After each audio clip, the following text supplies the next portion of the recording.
Hello, I'm here to talk about what I've been watching in June, and because it's summer, I've been watching quite a lot, so strap yourselves in.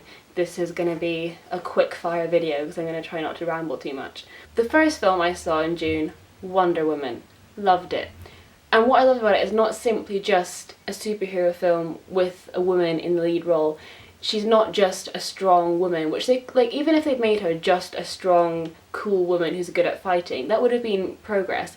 But what they made her was a strong woman who's good at fighting, but she's also very witty and charming and vulnerable and caring, and she's a very complex character, and I was so grateful for that. I thought she's incredible. I was basically in love with her like 10 minutes after we met her on screen. I was like, oh, she's so amazing. I love it. So good. And it was so wryly funny, and I just thought it was really, really lovely. I think it lost it towards the end when they got kind of wrapped up in the huge battle, which I didn't really care about so much. Also because I thought the villain was very underwhelming.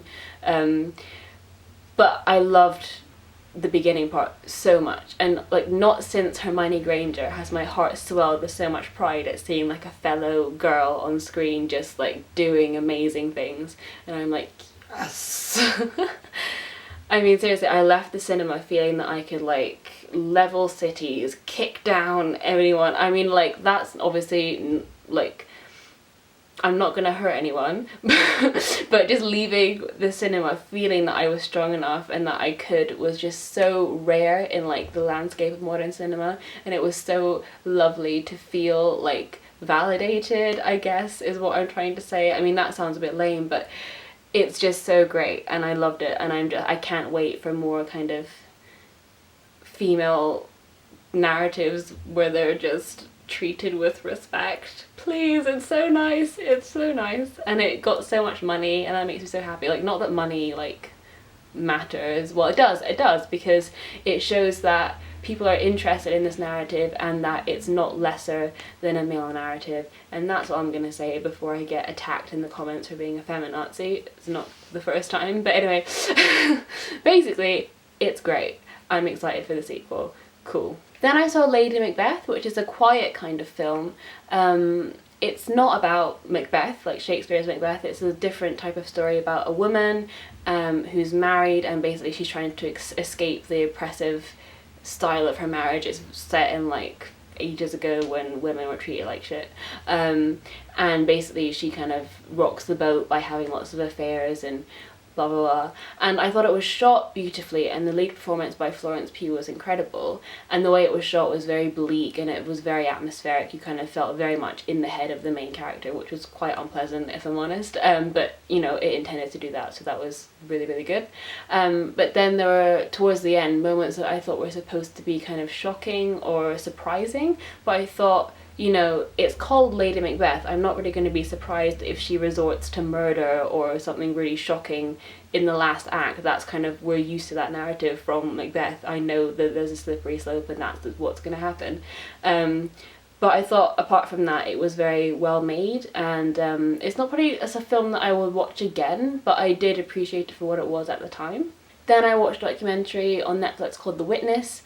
Obviously not in the cinema, I watched it on Netflix, but I really, really recommend it. It's about the Kitty Genovese murder, and it's a very famous murder basically because it's supposed to have had 38 witnesses who saw the murder happen and didn't do anything. Like, no one called the police because they just didn't. And basically the documentary follows her younger brother following up on that, trying to contact the witnesses and trying to figure out what happened to his sister, and like debunking the kind of common myths that we call like bystander apathy. And it was really interesting, really well made, and I was just with it the whole time, and it's such an interesting case from like a psychological point of view, but then also for a personal point of view, because it's her brother that's looking at these facts and stuff, and he's trying to figure out like what happened to his sister, but also trying to figure out who she was, because he died when because she died when he was quite young. She's been like dead longer than he's known her when she was alive, so he never really knew about her as a person, and that's kind of what he's trying to piece together. I thought it was really lovely, really well made, and just very memorable and quite unique in terms of a documentary, and I really recommend it. Then I watched My Life as a Courgette, or My Life as a Zucchini, it's been translated both ways, which is a French stop motion animation film which is just gorgeous in every way. The animation is beautiful, the story is beautiful, the script is beautiful, the main character is beautiful. My crying face in the cinema was not so beautiful, but it's just lovely, it's heartwarming, it's beautifully animated. I think anyone who sees it will struggle to not like it. I don't think there's anything about it that you can not like. It's just gorgeous. If you have the chance, please, please, please, please go see it. It's so good. And then I saw The Other Side of Hope, which is a film.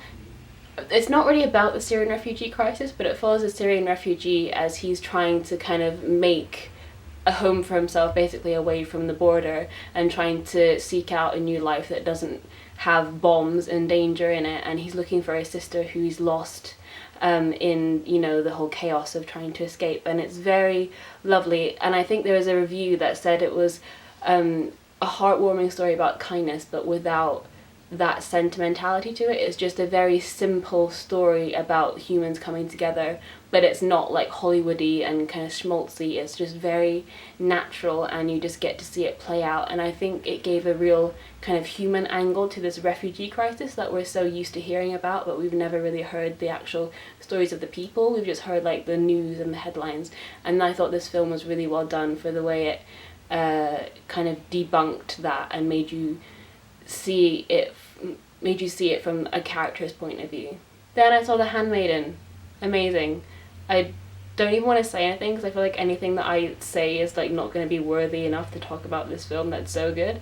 But yeah, it's incredible. Really beautifully filmed, beautifully acted, amazingly edited. I just think it's such a good film, and I think anything that I say that might give it away is a shame, because I don't want to give it away. You should go into that film not knowing what's happening.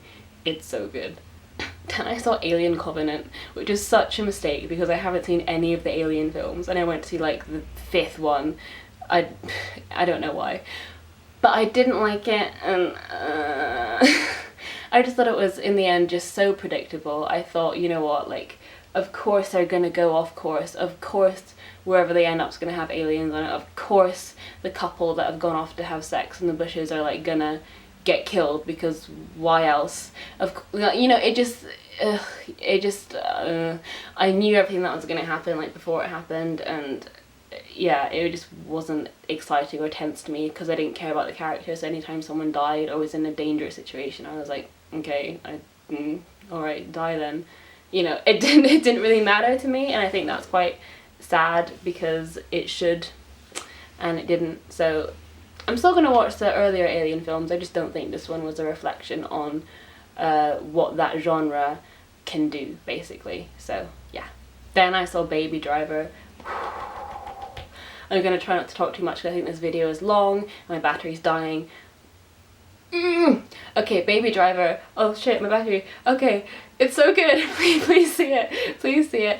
It's incredible. Edgar Wright is amazing. It's a story, it's a car chase that's driven by the music, and the music influences the editing, the camera, the performances. It's incredible. It's so good. The soundtrack is amazing.